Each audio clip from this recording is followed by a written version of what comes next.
Chief Opposition Whip. Mr. Speaker, I'll be splitting my time with the honourable member from Beauce. The Liberals are on a mission to ban hunting rifles in Canada. Tonight we are debating Bill C-21 legislation that is designed to ban firearms used by law-abiding hunters and farmers.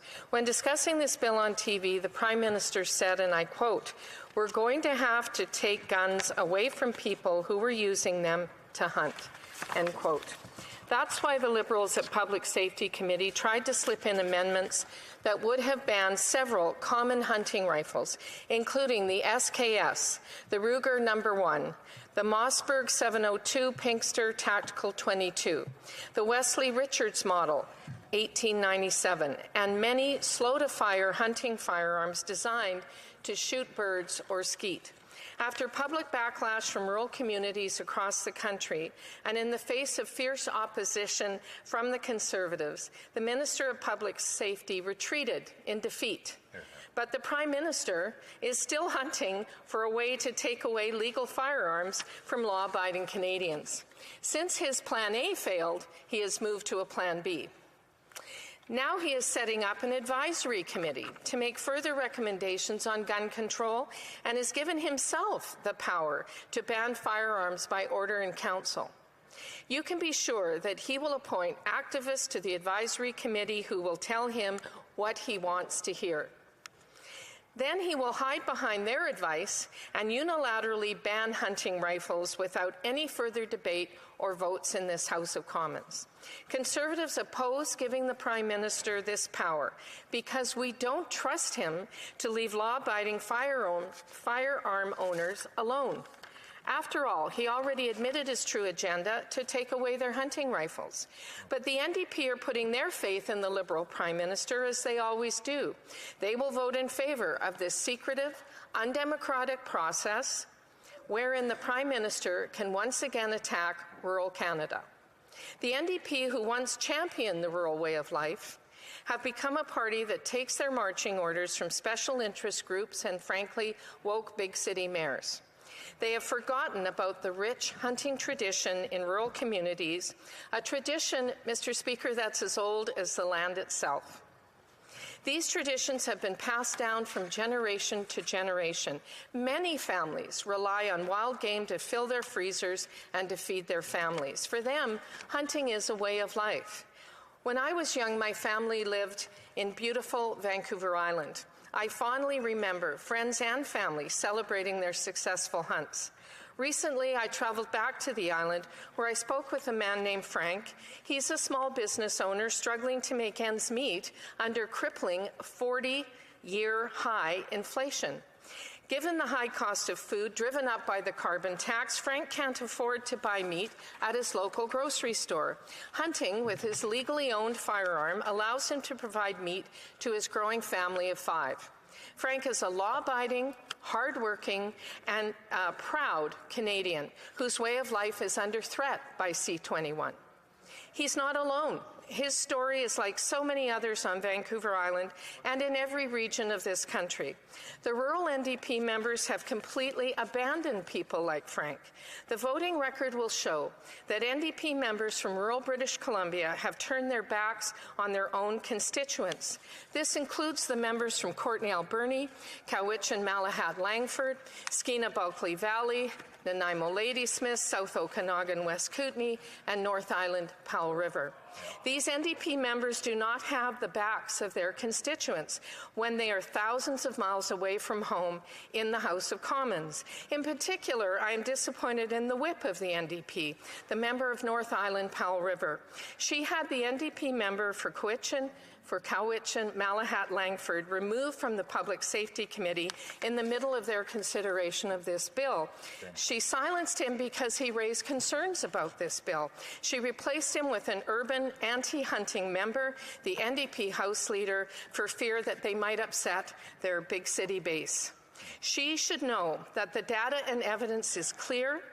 Licensed firearm owners are far less likely to commit a crime than the average citizen. That's why the Liberal NDP coalition should leave law-abiding firearms owners alone and target the real perpetrators of gun crime. What I find particularly egregious is that they did the opposite by eliminating mandatory prison time for serious gun crimes, including robbery or extortion with a firearm, weapons trafficking, discharging a firearm with intent, using a firearm in commission of a crime, and reckless discharge of a firearm. They are letting drive-by shooters and gun runners back into our community sooner, while targeting law-abiding hunters and sport shooters.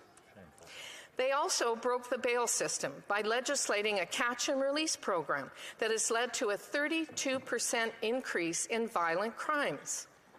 As a result, BC cities, including my home of Surrey, are facing an onslaught of violent crime. University Magazine identified Surrey as having the highest crime rate in Canada. The decent, hardworking families who choose to live and work in Surrey just want a safe community to raise their families and live in peace. But under this soft-on-crime Liberal government, they are forced to live in a community where criminals are emboldened. This approach is not working in Surrey or anywhere in British Columbia. We all remember the tragic murder of Constable Kerry-Lynne Yang, who was stabbed to death while on duty by a man previously arrested for assault. He was released on condition that he would appear in court, something, surprise, surprise, that he failed to do. A warrant was issued for his rearrest, but when found living in a tent in Burnaby Park, he took the life of Constable Yang by stabbing her to death. Sadly, she is just one of 10 police officers killed in the line of duty this year. In another case, a tourist was stabbed multiple times in the back while waiting in line at a Tim Hortons in Vancouver. His assailant was the subject of a Canada-wide warrant for failing to follow conditions of his release. In Vancouver, 40 offenders accounted for 6,000 arrests in 1 year. That's an average of 150 arrests each. Unfortunately, the breakdown of public safety extends far beyond BC. We all watched with horror last summer at the mass killing on James Cree First Nation in Saskatchewan. The perpetrator had previously been charged with over 120 crimes, but that did not prevent him from taking 10 Indigenous lives. Following that senseless tragedy, the leader of the opposition stood in this House pleading for change. He said, and I quote, "The James Smith Cree Nation was not only the victim of a violent criminal, but also the victim of a broken criminal justice system. A system that allows a violent criminal to reoffend over and over again with impunity does not deserve to be called a justice system. Leaving victims vulnerable to repeat attacks by a violent felon is not criminal justice, it's criminal negligence." End quote. As Conservatives, we believe that someone who makes one mistake should be given every opportunity to build a productive life for themselves. But the justice system cannot allow dangerous, violent, repeat offenders to terrorize our streets. I will vote against Bill C-21 because it will do nothing to take illegal guns off our streets. Canada needs a Conservative government that will target gun smuggling and end easy access to bail for repeat violent offenders. Only Conservatives will bring home common sense to public safety that targets criminals, not law-abiding Canadians. We will be a government that respects and protects law-abiding hunters, farmers, and sport shooters. Why? Because it's their home. My home, your home. We will use common sense to bring it home. Thank you.